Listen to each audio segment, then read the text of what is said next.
Hello students, welcome to the Agnij online classes. और आज की क्लास में हम आगे बढ़ाएंगे क्लास 12th मैक्रो इकोनॉमिक्स का topic excess demand and efficient demand. So students, आज की क्लास में हम इस चैप्टर का लास्ट टॉपिक करने वाले हैं, तो बड़े ध्यान से समझना है। यहाँ पे आज हम करेंगे measure to correct deficient demand. So students, आपको याद होगा हमने measure to correct excess demand भी पढ़ा था, जिसमें मैंने आपको बताया था कि गवर्नमेंट इसको दो तरीके से सॉल्व किया जाता है। गवर्नमेंट करती है और आरबीआई करती है। तो गवर्नमेंट जिस तरीके से सॉल्व करती है उसको फिस्कल मेजर्स बोला जाता है, और आरबीआई मॉनेटरी मेजर्स के थ्रू इसको सॉल्व करती है।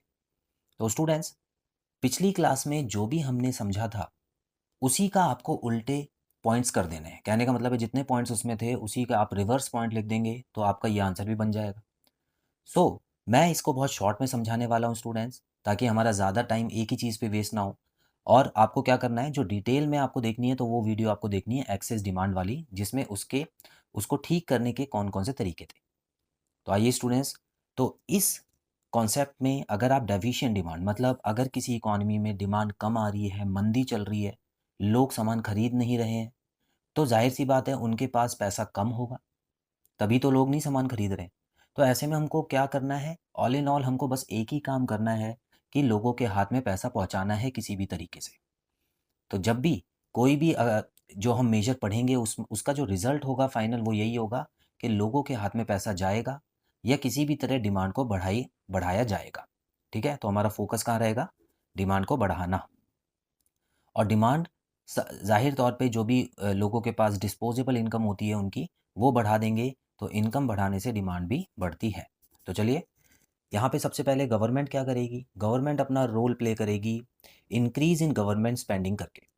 अब गवर्नमेंट क्या कहेगी कि ऐसे में अभी देखिए कंपनीज़ के पास कोई डिमांड नहीं आ रही है, तो हम क्या कर सकते हैं, इतने में हम लोग तो अपना सामान खरीद के अपने जो बेसिक वादे हैं वो पूरे कर सकते हैं जो पब्लिक से हमने किए। फॉर एग्जांपल फ्लाईओवर्स बना सकते हैं, पार्क्स बना सकते हैं, स्कूल हो गए। तो ऐसे में क्या होगा कि हमको दो तरफ़ा फ़ायदा हो जाएगा। एक तो हम पब्लिक को फैसिलिटी भी दे पाएंगे जिसका हमने प्रॉमिस किया हुआ है पब्लिक को, और दूसरी तरफ हम यहाँ पर सस्ते में सामान खरीद सकते हैं कंपनी से, क्योंकि जब मंदी का समय चल रहा होता है, जब डेफिशिएंट डिमांड होता है, तो कंपनी सस्ते में सामान बेचने के लिए भी रेडी हो जाती है। तो ऐसे में गवर्नमेंट क्या करेगी, डिमांड को बढ़ाने की कोशिश करेगी, भले ही वो खुद की डिमांड क्यों ना हो। तो यहाँ पे लिखा हुआ है इंक्रीज इन गवर्नमेंट स्पेंडिंग। दूसरा, डिक्रीज इन टैक्सेस। अब देखिए, लोगों के हाथ में इनकम बढ़ाने का सबसे अच्छा तरीका क्या है, गवर्नमेंट कहेगी कि अब हम टैक्स थोड़ा कम कर रहे हैं। टैक्स कम करने से डिस्पोजेबल इनकम जो है लोगों की बढ़ जाएगी। डिस्पोजेबल इनकम वो इनकम होती है स्टूडेंट्स जो लोग कमा के लाते हैं, और इनकम टैक्स उसमें से पहले ही कट चुका होता है। तो जो इनकम बचती है जिससे वो कंजम्पशन करते हैं और सेविंग करते हैं, उसको डिस्पोजेबल इनकम बोलते हैं। तो जैसे ही टैक्स कम होगा, लोगों के पास पैसा ज़्यादा होगा, और जब लोगों के पास पैसा ज़्यादा होगा तो डिमांड भी बढ़ेगी। तो इससे हम डिमांड की कमी को पूरा कर सकते हैं। तो ये दो काम तो हो गए गवर्नमेंट के, जिसको हम बोलते हैं फिस्कल मेजर्स। मोनेटरी मेजर्स में भी बिल्कुल उल्टे काम होंगे, देखते हैं।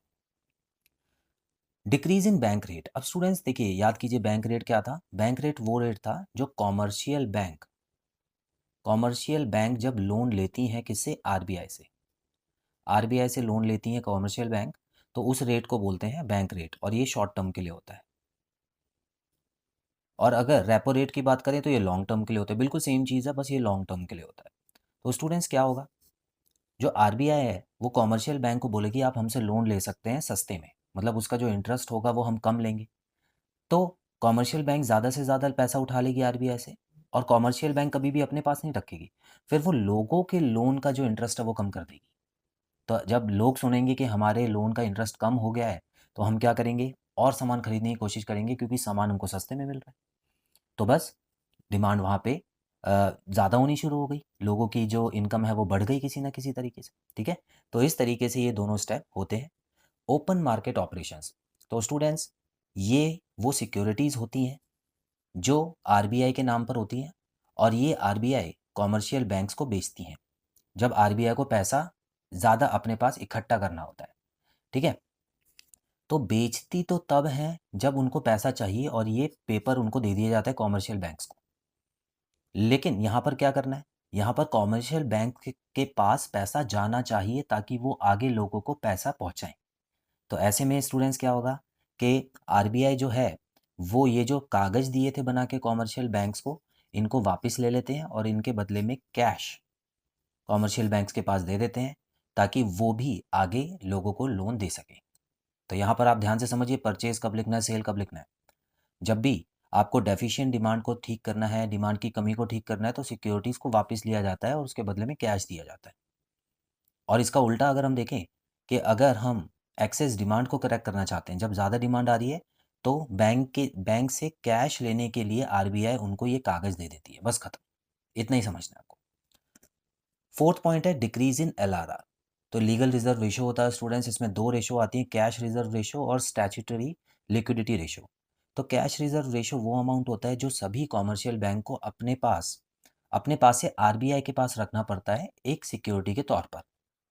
तो स्टूडेंट्स, कैश रिजर्व रेशो अगर कम हो जाता है तो इसका मतलब आरबीआई बोल रही है कि आप हमारे पास कम पैसा रख सकते हैं और जो आपके पास एक्स्ट्रा पैसा बचता है उससे आप लोगों को लोन दे सकते हैं। तो जैसे ही लोगों के पास लोन पहुंचेगा तो लोगों की डिमांड बढ़ेगी, तो इस वजह से डेफिशिएंट डिमांड करेक्ट हो जाएगी।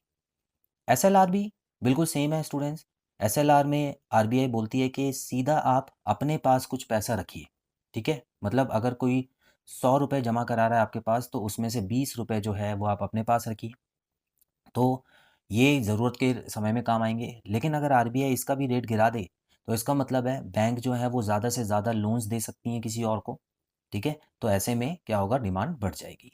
तो इसमें याद रखिएगा स्टूडेंट्स, ये ज़्यादा इंपॉर्टेंट पॉइंट्स हैं और इनको बोला जाता है क्वांटिटेटिव मेजर्स। ये हम पहले भी पढ़ चुके हैं। क्वालिटेटिव मेजर्स में क्या होगा स्टूडेंट्स, यहाँ पर बैंक समझाने बुझाने का काम करती है अलग अलग तरीके से। तो सबसे पहले यहाँ पे लिखा हुआ है डिक्रीज इन मार्जिन रिक्वायरमेंट। अब इसके बारे में मैंने आपको बताया हो स्टूडेंट्स। इसका मतलब क्या होता है, अगर मान लेते हैं कि कोई व्यक्ति 10,000 रुपये का लोन लेने गया है बैंक से, तो बैंक बोलती है आप हमारे पास कुछ चीज़ गिरवी रख दीजिए, ठीक है, सिक्योरिटी के तौर पे।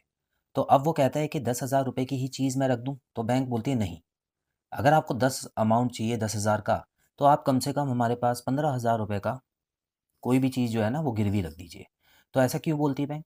क्योंकि स्टूडेंट्स यहाँ पे 5,000 रुपये है ना मार्जिनल रिक्वायरमेंट होता है।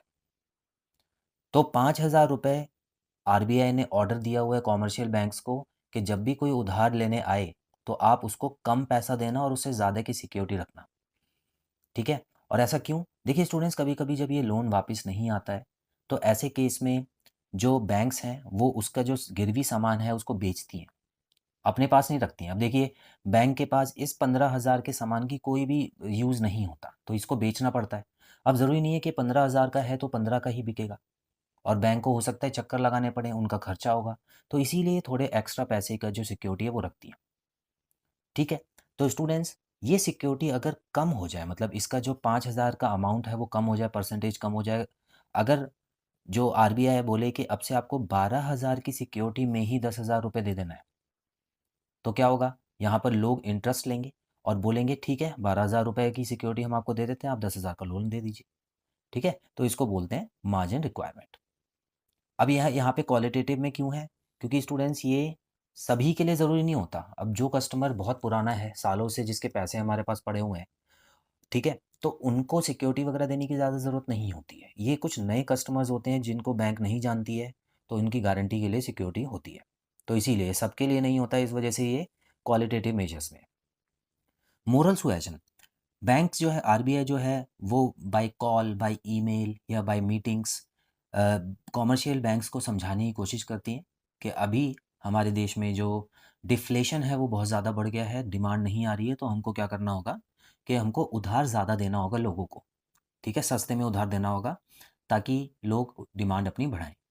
तो इसको समझाना बुझाना बोलते हैं, और ये सबसे इंपॉर्टेंट पॉइंट है, आ जाता है स्टूडेंट्स कभी कभी। ठीक है, सिलेक्टिव क्रेडिट कंट्रोल। अब इसमें क्या है कि चुन चुनकर पैसे देना। इसका मतलब क्या है स्टूडेंट्स, कि बहुत सारे सेक्टर होते हैं, जैसे कि एग्रीकल्चर सेक्टर हो गया, इंडस्ट्रियल सेक्टर हो गया, ठीक है, टेक्सटाइल सेक्टर हो गया। तो स्टूडेंट्स यहाँ पर बहुत सारे सेक्टर्स होते हैं। अब गवर्नमेंट हमेशा एक ही सेक्टर को ज़्यादा उधार नहीं देती है। गवर्नमेंट सोचती है कि एक सेक्टर अगर हमारा अच्छा काम कर रहा है तो हमको कोशिश करके दूसरे सेक्टर्स को भी उधार देना चाहिए। तो ऐसे में क्या होता है कि अगर किसी सेक्टर की डिमांड कम आ रही है, मान लेते हैं फर्टिलाइज़र एक ऐसा सेक्टर है जिसकी डिमांड कम आ रही है क्योंकि इसमें महंगाई ज़्यादा चल रही है, तो गवर्नमेंट क्या बोलेगी, फर्टिलाइज़र के लिए लोगों को लोन देना शुरू करो और सस्ते में लोन दो, और फर्टिलाइज़र्स कंपनी से भी बात करो कि थोड़ा अमाउंट कम करें। तो ये सारे ऑर्डर्स जो होंगे वो आरबीआई दे सकती है। तो स्टूडेंट्स यहाँ पर जो तीनों पॉइंट हैं वो हर केस में नहीं होता है, वो ज़रूरत के केस में होता है, लेकिन ऊपर वाले पॉइंट हैं वो रेगुलर तौर पे चलते हैं, इसीलिए उनको क्वांटिटेटिव और इसको क्वालिटेटिव मेजर बोला गया है। तो स्टूडेंट्स इसी तरह से डेफिशिएंट डिमांड का जो टॉपिक है वो ख़त्म होता है हमारा। आई होप आपको सभी पॉइंट्स अच्छे से समझ आए होंगे और इसी के साथ हम ख़त्म होता है हमारा ये चैप्टर भी। बिल्कुल हम प्रैक्टिस क्वेश्चंस इसके करेंगे, ठीक है? आने वाली क्लासेस में बहुत सारे प्रैक्टिस क्वेश्चन होंगे जो करेंगे। So students till then bye bye.